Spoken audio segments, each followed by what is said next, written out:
sache que personne ne peut savoir la date quand Mashiach viendra. Tu lis encore une page du Rambam et dis, mais moi, j'ai la date. Et je te la donne. Qu'est-ce qui nous a pris de venir à la yeshiva étudier un texte écrit il y a 2000 ans en araméen sur un sujet tout à fait inintéressant, on ne comprend rien. Il faut comprendre que cet État a été créé par des gens qui veulent la fin de la Torah dans le peuple d'Israël. On appelle ça le Erev Rav. C'est certaines âmes juives, c'est eux qui ont fait le veau d'or dans le désert, et leur but est de faire en sorte que le peuple juif ne pratique pas la Torah.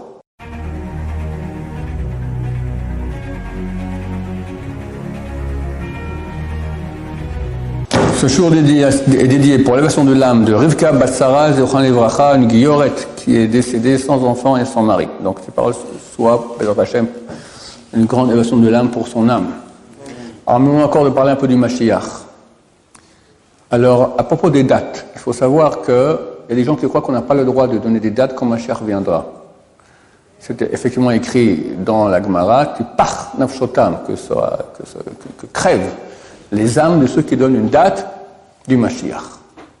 Et c'est une erreur. Pourquoi? Parce qu'on a vu que presque tous les grands de l'histoire ont donné des dates pour le Mashiach. Un grand rabbin qui vivait vers l'année 900, quelque chose comme ça, c'était 900 de l'ère laïque, c'était Rav Saadia Gaon. C'était un géant. D'accord? Il a donné une date. Cette date n'est pas venue. Enfin, la date est venue, mais le Mashiach n'est pas venu.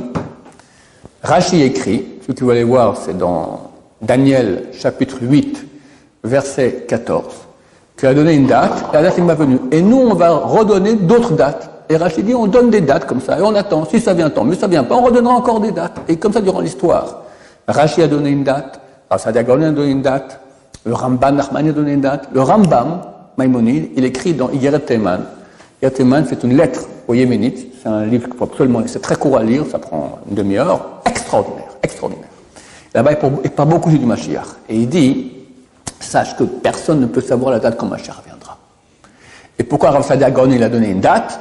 Parce que le peuple juif souffrait. Alors, vous donnez une date qui n'était pas trop loin, comme ça, leur donner courage, tout ça. Mais on ne peut pas savoir la date. Tu lis encore une page du Rambam, il dit, mais moi, j'ai la date. Et je te la donne. Il donne une date aussi. Évidemment, elle est passée aussi. D'accord? Terminé. C'est passé. Le Gaon du Vilna a donné une date. Le Rav, comment il s'appelait, ce Rav espagnol, j'ai oublié son nom, peu importe. Le Malbi m'a donné une date. Beaucoup ont donné des dates.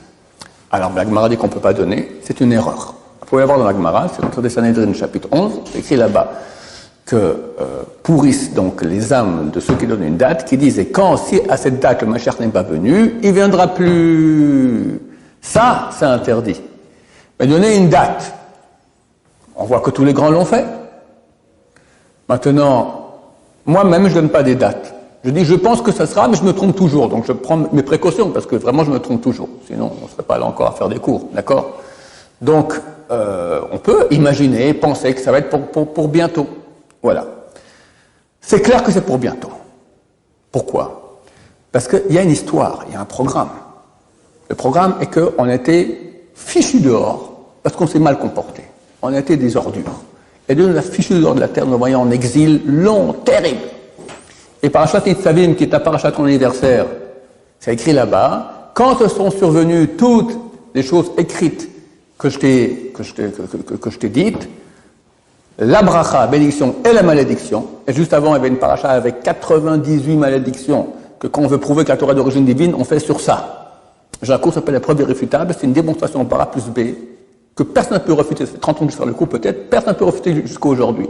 La preuve irréfutable, comme quoi la Torah est d'origine divine.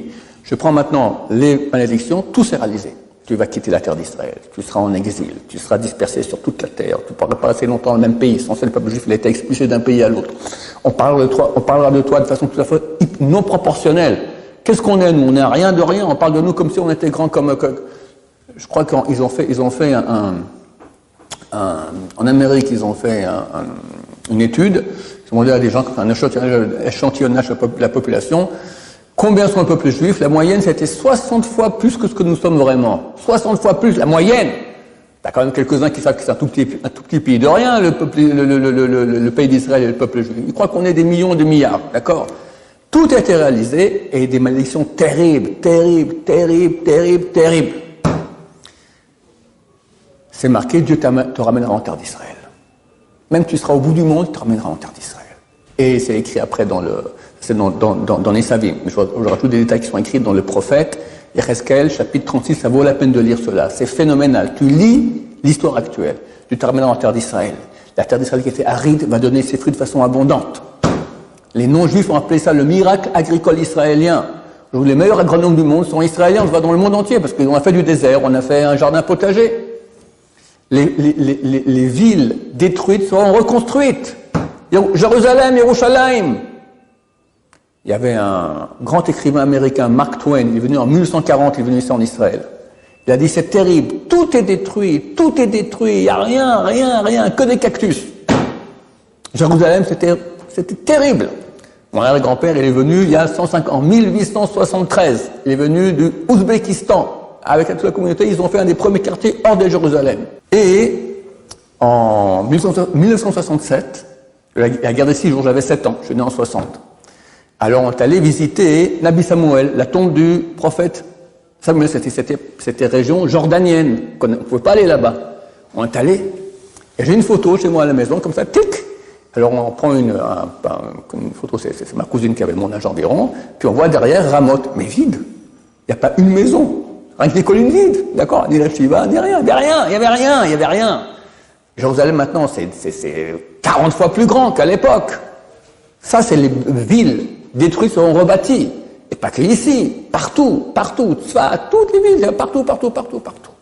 Et après, Dieu dit, je jetterai sur vous des eaux pures pour purifier votre cœur, afin que vous alliez dans mes voies. C'est écrit dans Yecheskel 36 et dans l'Isavim. De Mal Hashem et Levavecha, Dieu va circoncire ton cœur. Et tu vas commencer à pratiquer la Torah. Est-ce qu'on a un miracle pareil, aussi grand qu'on a eu dans l'histoire que ce qui se passe aujourd'hui, qu'il y a des balais de Tchouva autant?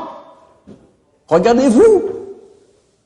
Qu'est-ce qui vous a pris de venir à la yeshiva étudier un texte écrit il y a 2000 ans en araméen sur un sujet tout à fait inintéressant, on ne comprend rien. Et vous passez des heures à étudier ça. C'est pas beau? Ça, c'est la promesse de la tchouva. Il n'y a jamais eu de l'histoire un mouvement de tchouva aussi grand que le peuple juif. Il n'y a jamais eu de tchouva dans le peuple. Une seule fois il y a eu, c'est quand Haman, il a reçu l'ordre, il a reçu l'autorisation du roi Assuérus de tuer tous les juifs. Là, ils ont fait tchouva. En 3 jours de jeûne, tout le monde a fait tchouva. Mais c'est tchouva par la force. Aujourd'hui, qui fait tchouva par la force? Quelqu'un est venu ici parce qu'il avait peur d'aller en enfer? Ou il avait peur d'un décret de Macron contre les juifs en France? Non, pas du tout. Par amour de la Torah. Et comme ça, il y a des millions, c'est phénoménal. Il y a quelques semaines, un des plus grands chanteurs israéliens dont je ne connais pas le nom, il a fait un grand concert au nord de Jérusalem. Qui allait là-bas? Tous des non-religieux, avec qu'on appelle ça, les tatouages, les piercings, les punks, d'accord. Ils sortent du concert, ils vont tous là-bas, ils ont fait des slichot. Des non-religieux, ils savent rien, ils ont prié Dieu. Vous étiez au côté, vous avez vu un peu combien de monde là-bas? Phénoménal. Il y a eu un concert, je crois qu'il y a 10 jours, au Madison Square Garden de New York. 100 000 personnes. Qui était là-bas? Le plus grand chanteur israélien, d'ailleurs d'origine francophone, Shai Rebo. Shai Rebo, vous connaissez? Ah, vous commencez à écouter de la musique, d'accord? C'est le chanteur israélien aimé par toute la jeunesse israélienne. Il chante que Dieu, que Torah. Une fois, une journaliste m'a demandé pourquoi. Il dit Dieu m'a fait un grand cadeau, que j'ai un don pour chanter et de composer des chansons, alors je le remercier. Il parle que de Torah. Et chez les non-religieux, t'as le bon Dieu. Qui t'a après? Nous, on a Moshe Rabbeinu, Abraham, Israël, Jacob. Eux, ils ont le bon Dieu. Après, ils ont le chanteur, d'accord? Ce que les chanteurs, c'est le bon Dieu, d'accord?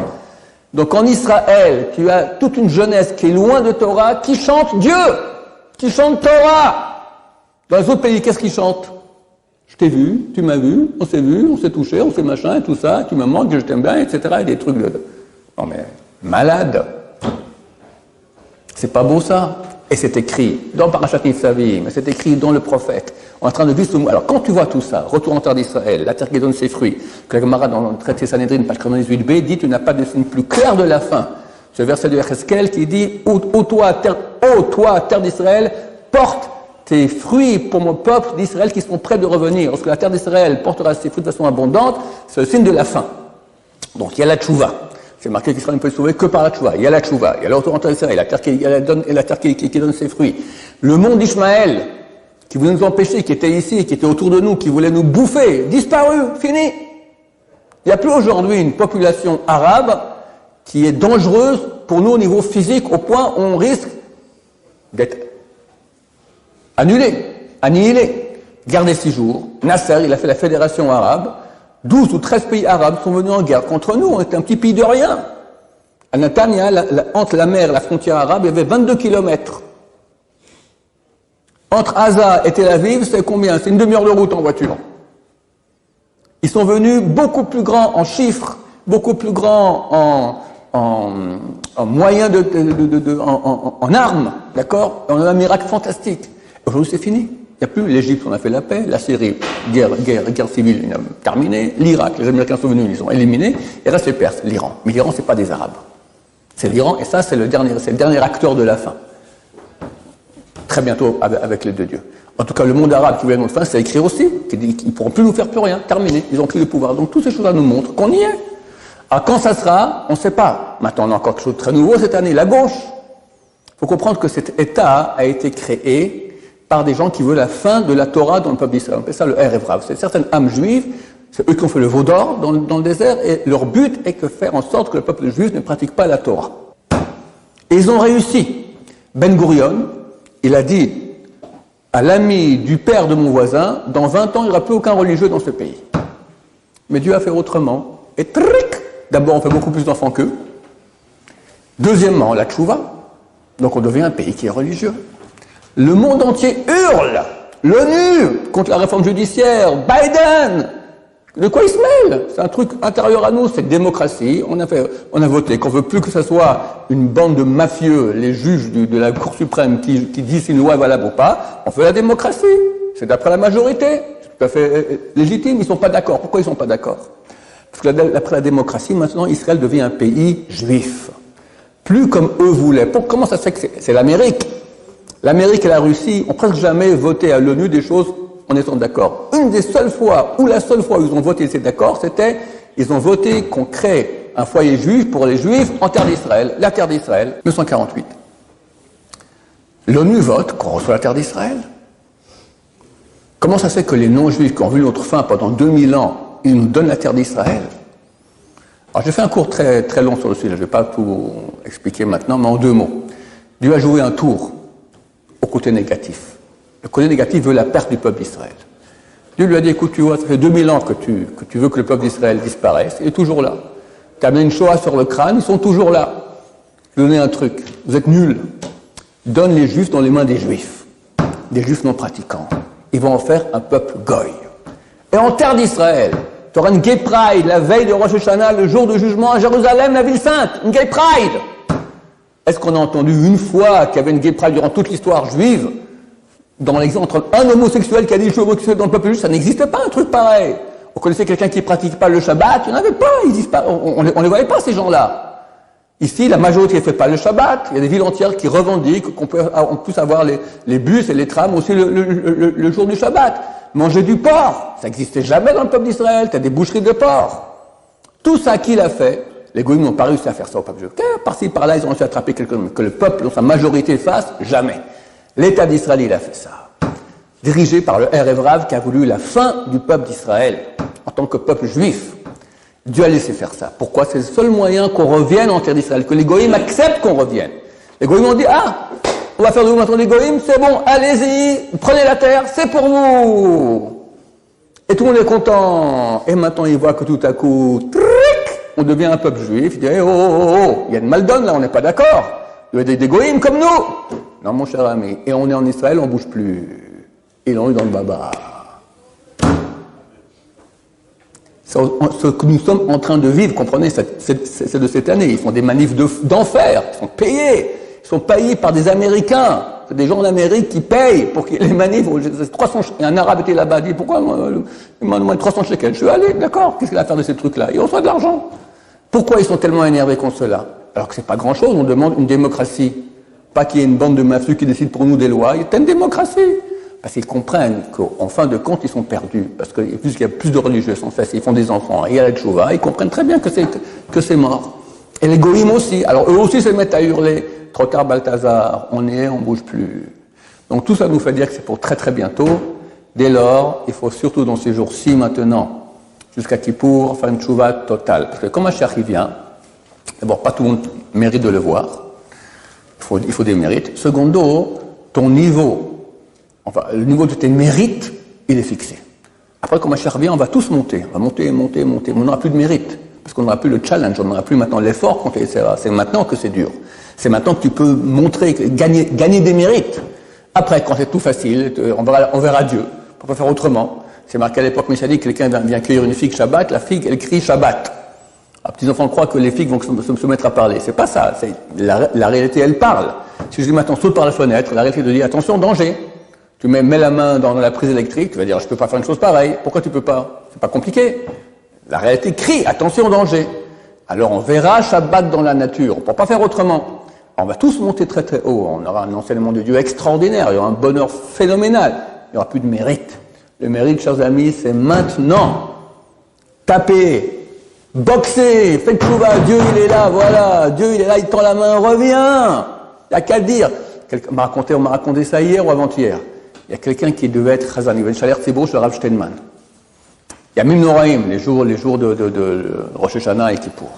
Il dit, Rav, je ne sais pas, je n'ai pas fait tchouva suffisamment. Alors, il dit, bon, c'est pas compliqué. Depuis que tu te lèves ton pupitre pour aller à la Teva, d'accord, ça combien 10 mètres, tu fais tchouva. La tchouva, c'est pas compliqué. La Torah dit, dans Nitzavim toujours, qui karov lecha d'avoir cette chose très proche de toi. Beficha bilvacha la soto, dans ta bouche et dans ton cœur. Dieu, j'ai péché. Je regrette. Je change. Combien de temps ça a pris? 5 secondes. Et tu as tout gagné. Tu as tout gagné. Même les péchés les plus graves sont expiés. Tu as un statut de tzaddik gamour. Passe-moi le Rambam. Je vous lire un peu ce que dit le Rambam, si je retrouve vite. Kama meulat ma'alat tshuva. Combien est grande la valeur de la tshuva.